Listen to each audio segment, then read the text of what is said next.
रहा कि अब मार डालेंगे हमको, पक्का है, हम कथा सुन लिए मारेंगे हमको पक्का। इतना डर गए भोले बाबा कि वो भोले बाबा से इतना तोता डर गया कि तोता तुरंत भगा। तोता भागते भागते अब भोले बाबा गुस्सा में आ गए, त्रिशूल उठाए, आज तुमको मार डालेंगे, तुमने मेरी कथा सुनी वो भी चोरी से।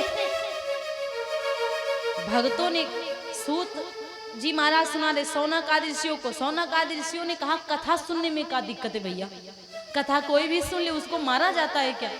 भोले बाबा बिल्कुल भाले बन गए, गलत बात है ना। अरे कथा सुन लिया तो गा गलती कर दिया, बड़े कथा सुन तो लिया वो गलती नहीं थी, लेकिन गलती ये कर दिया कि पहली बात तो चोरी से सुनी और दूसरी बात कथा सुनने के नियम होते हैं। आजकल भक्त लोग आते हैं तो बैठ गए पंडाल के अंदर, कहो चप्पल खोपड़िया पे रख के बैठ जाए कि कहीं गायब ना हो जाए। यहाँ खैर सब लोग बाहर निकाल के बैठे, कहीं कहीं कथा चप्पल लाते हो, चप्पल नीचे बैठते हैं उसके चप्पल के ऊपर, और चप्पल के ऊपर कभी नहीं बैठना चाहिए, समझ रहे ना। और दूसरी बात आएंगे तो उल्टा सीधा भगवान की तरफ पैर करके बैठ जाते हैं, मंच की तरफ कभी पैर नहीं करना चाहिए। और यदि आए तो कथा, एक बार गए थे कथा सुनाने, सीताईपुर इलाका था, लेकिन इधर का नहीं है वो, उधर का महमूदाबाद साइड में, उधर गए थे कथा करने। तो फिर वहां पे गर्मी का मौसम था, धान वाला सिस्टम था, हाँ गांजर है ऐसे ऐसे वाला सिस्टम था काटने वाला। तो क्या हुआ कि उधर दादा बैठे और रात में हवा बढ़िया चल रही थी और इतनी सुंदर हवा बह रही और दादाजी सिगरेट सुलगाए रहे थे और सारा धुआं पंडाल में फैला। हम सोचे ही ठंडी किसको लगने लगी, दादा जो आग जला लिया। फिर देखा उधर भट्ठा चल रहा है फिर उधर देखा कुछ हो रही, तो ऐसे ऐसे भक्त आ जाते हैं कि कहो एक बोतल भी लटका के लेके आवे, और वो आते ही हैं। कहीं कहीं उधर बहुत पियक्कड़ लोग हैं भैया, कहीं कहीं पे इतने दुष्ट लोग मिल जाते हैं कि उनके लिए डंडा रखना पड़ता है। हाँ वो पी करके आएंगे, कथा में पता नहीं आएंगे 200 की नोट दिखाएंगे, लग रहा है कि पैसे के लिए यहाँ सब मर रहे हैं। तो ये गलत है। देखिए कथा जब विश्वामित्र भी कर रहे थे तब भी ताड़का जैसी राक्षसी आ गई थी, मामा मारी जैसा राक्षस आया था। तो आजकल कलयुग है, आज काहे नहीं आएंगे, इसीलिए हम लोग कंट्रोल हो जाते हैं कि चलो कोई बात नहीं, सिर्री आया था सिर्री गया तो मेरे भैया यही होता है कि अब कथा सुनने के नियम होते, तभी तो त्रिशूल लेके भोले बाबा पीछे पीछे दौड़े। अब वो उड़ते उड़ते उड़ते उड़ते उड़ते उड़ते इतनी दूर पहुंच गया कि एक कुटिया बनी थी, जिन्होंने भागवत जी लिखी है वेद व्यास जी महाराज। वेद व्यास जी महाराज की जो पत्नी थी उनका कुछ लोग बिटिका नाम बताते हैं, कुछ लोग अरुणी बताते हैं। तो जो बिटिका माता थी तो वो लोटा में जल लेकर के सूर्य बाबा को अर्पित कर रही थी और मंत्र बोल रही थी, और बोलोगी तो मुख खुलेगा बंद होगा, खुलेगा बंद होगा। और वो तोता गया और एकदम से माता के मुख में प्रवेश कर गया और मुख के द्वारा पेट में आ गया। और जब पेट में आ गया तो वो माता हो गई गर्भवती, तुरंत गर्भवती हुई। अब वेद व्यास जी महाराज आए, भोले बाबा भी आए। भोले बाबा ने कहा निकलो, मार देंगे या तुमको जिंदा नहीं छोड़ेंगे, बता रहे। तो तोता ने आवाज लगा दी कि नहीं निकलूंगा बाहर, मार दो मुझे। मारोगे तो एक को नहीं मारोगे, पहले माँ को मारोगे, पाप करोगे आप मारोगे तो। अब वेद व्यास जी आए तो भोले बाबा से माफी मांगते हैं कि बाबा ये गलती नहीं करिए, आप ऐसा नहीं करिए, अरे जो हो गया सो हो गया, क्षमा करिए, क्या आप प्रभु ऐसे करेंगे। भोले बाबा से बहुत विनती किया, तब भोले बाबा वापस आए। तब भोले बाबा जी वापस आए, और जब भोलेनाथ जी तब वापस आते हैं तो मेरे भैया क्या हुआ कि अब 12 साल बीत गए। पुत्र माँ के गर्भ में 9 साल रहता है, 9 महीना रहता है, सॉरी 9 महीने की जगह पे 12 वर्ष बीत गए, 12 साल बीत गए। और जब 12 साल बीत गए तो माता कह रही है प्रभु स्वामी बताइए, बेटा तो अभी जन्म ही नहीं ले रहा है। इतना ज्ञानी हो गया था, इतना ज्ञानी हो गया था कि गर्भ से ही बोलता था कि बाहर निकलूंगा तो माया पकड़ लेगी। और माया क्या होती है, हमारी आंखें ही होती हैं माया, और कुछ नहीं, शरीर ही हमारी माया है, हमारा दिमाग ही माया में घुसा रहता है। अरे माया वो है जो किसी के 4 पहिया है तो हम लोग सोचते हैं 10 चक्का ले लें, 10 डेरा, है ना। यही तो लालच। किसी का 1 मंजिल बना है तो हम सोचते हैं डबल बनवा लें, किसी का डबल बना हुआ तो हम सोचते हैं ट्रिपल 3 मंजिल बनवाएं। तो इंसान का लालच बढ़ता ही जाता रहता है, बढ़ता ही रहता है। ये है बकरा, और बकरा कभी छकता नहीं, उसी प्रकार ये मन कभी छकता नहीं।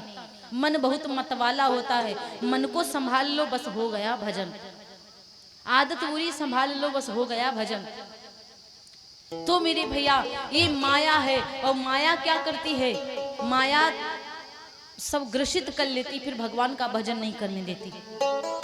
भगवान ने हमें 24 घंटे का समय दिया, एक दिन में दिन 12 घंटे का, रात 12 घंटे की ना, 24 हो गया।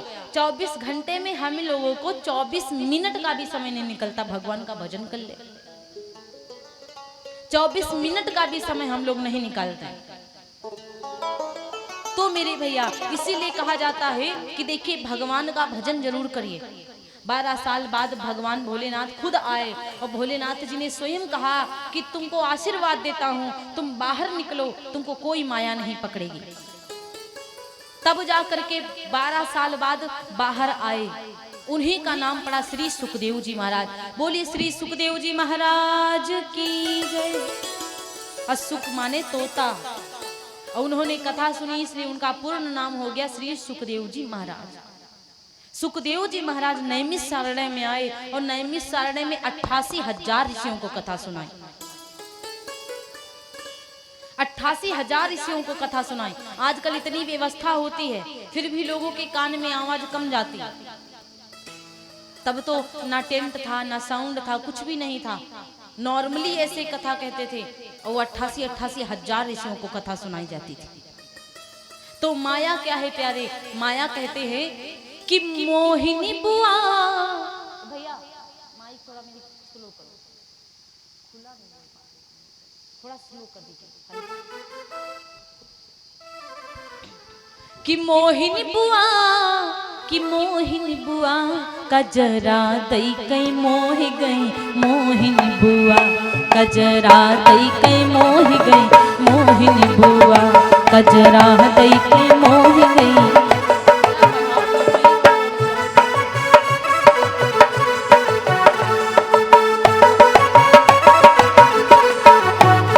अरे मोहिनी बुआ हो, मोहिनी बुआ कि मोहिनी बुआ कजरा दई कई मोह गई, मोहिनी बुआ कजरा दई कई मोह गई, मोहिनी बुआ।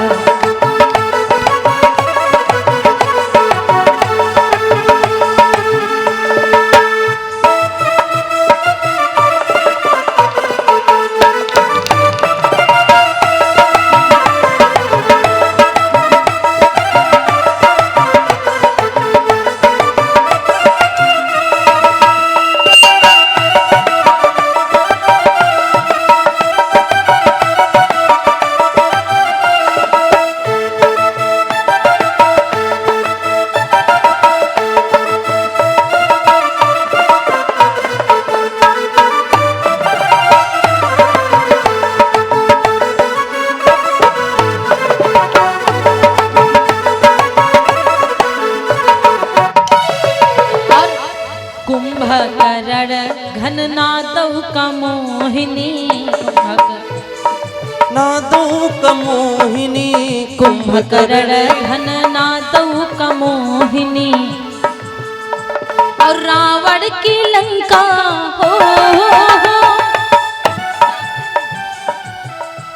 हरि रावण की लंका जलाइन बुआ कजरा दई कई मोह गई, मोहिनी बुआ कजरा दई कई मोह गई, मोहिनी बुआ कजरा दई कई मोह गई, मोहिनी बुआ कजरा दई कई मोह गई, मोहिनी बुआ। अरे मोहिनी बुआ हाँ मोहिनी बुआ, मोहिनी बुआ हाँ मोहिनी बुआ कजरा दई कई मोह गई, मोहिनी बुआ कजरा दई कई मोह गई, मोहिनी बुआ।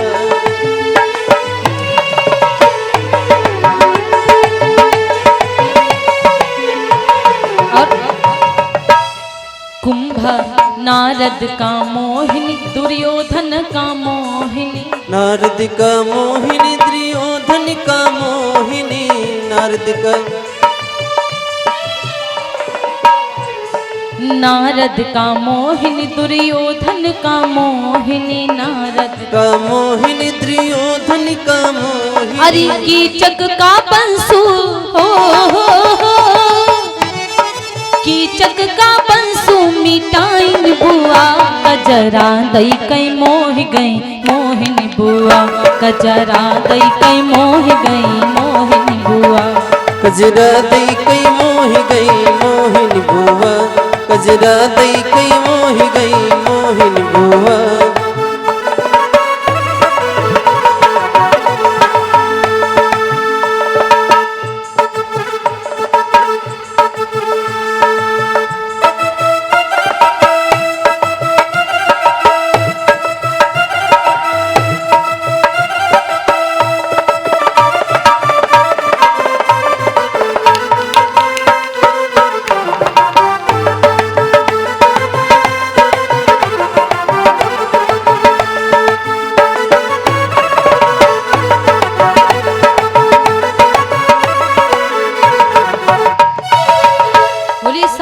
सरकार की जय हो, उमापति महादेव की जय हो, खाकीदास बाबा की जय, सिद्धनाथ बाबा की जय हो।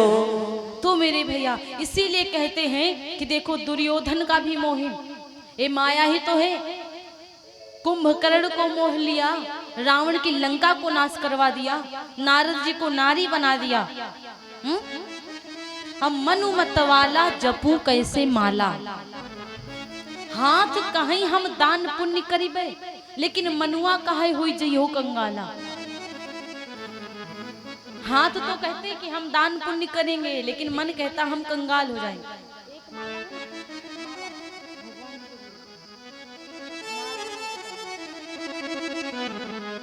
तो इसीलिए मेरे भैया कहते हैं कि मन को थोड़ा सा कंट्रोल करिए।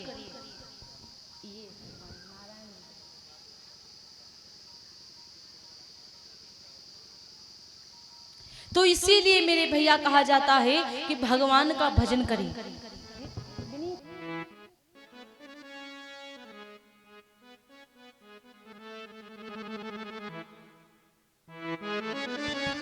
अब इस प्रकार से क्या हुआ कि सुखदेव जी महाराज कथा श्रवण करा रहे। अब सूत जी जो बैठे हुए हैं ना,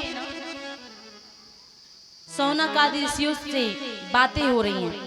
अब सौनक आदि ऋषि कहते हैं सूत जी महाराज से कि महाराज हमको ये बताओ कि ये कलयुग का प्रवेश कब से हुआ, ये कलयुग कर सब धरती पर आया, कौन से राजा के सामने आया, और ये भगवान श्री कृष्ण की कथा कब से उदित होती है, भगवान श्री कृष्ण की कथा कब से आती है। तो सूत जी महाराज बहुत प्रसन्न हुए। सूत जी ने कहा कि एक बार की बात है, एक बार की बात है भगवान, ये जो परीक्षित जी महाराज हैं, परीक्षित जी बड़े दयालु, परीक्षित जी के राज में कभी किसी के ऊपर कष्ट नहीं आता है। परीक्षित जी के राज्य में कभी कष्ट नहीं आता। निवेदन करूं आप लोगों से माता, आप लोग ना इधर आ जाओ, जब बहुत ज्यादा भीड़ होएगी ना तो सबसे पीछे आप बैठ जाना, हम मना नहीं करेंगे। आप लोग इधर आ जाओ, इधर बैठो आके सामने। तो महाराज क्या हुआ कि परीक्षित जी कौन है, अब ये पूरी चर्चा श्रवण कराई जाए। सूत जी महाराज कह रहे हैं कि ये परीक्षित जी कौन है, परीक्षित जी कैसे धरती पर आए, किसके बेटा है, ये पूरी कथा हमको सुनाओ। बोलिए उमापति महादेव की जय हो, सियापति रामचंद्र भगवान की जय हो, वेद व्यास भगवान की जय हो। तो महाराज सूत जी सौनक आदेशियों से कहते हैं कि परीक्षित जी जो है ना बहुत बढ़िया राजा, परीक्षित जी जब तक राजा रहे उनके राज्य में किसी भी व्यक्ति को कष्ट नहीं हुआ, किसी को दुख नहीं हुआ। ये दुर्योधन जो है और 5 पांडवों, ये 5 पांडवों से बहुत झगड़ा होता है।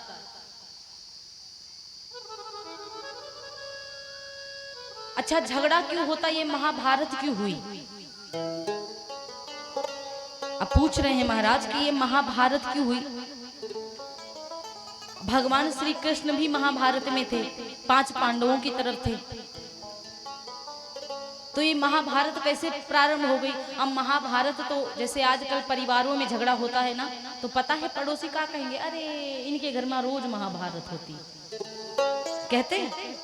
तो परिवार में जो झगड़ा होता है उसी को कहते हैं महाभारत। और महाभारत हुई भी तो परिवार में ही हुई, पड़ोसियों से नहीं हुई थी, परिवार से ही चालू हुई। जब महाभारत स्टार्ट हुई ना तो परिवार से ही स्टार्ट हुई, क्योंकि दुर्योधन जो था इतना लालची था। तो दुर्योधन के पिता का नाम था धृतराष्ट्र, वो जन्म से ही अंधे थे। और तो उनकी पत्नी का नाम था गांधारी।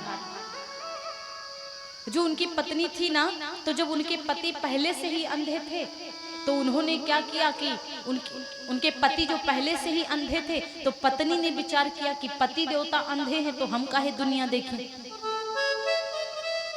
जब पति अंधे तो हम भी अंधे बन जाए। तो पत्नी ने क्या किया,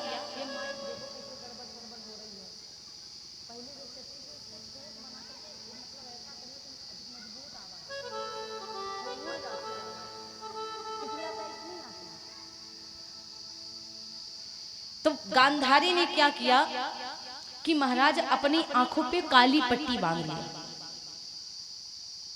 और जब गांधारी मैया ने अपनी आंखों पर काली पट्टी बांध लिया तो गांधारी मैया ने तब भी नहीं खोला जब उनके बेटे गलत कर रहे थे। आंखों पर पट्टी इतना लगाओ जितना अच्छा हो रहा है, और यदि सोचने लग जाओ, देखने लग जाओ कि हमारी आंखों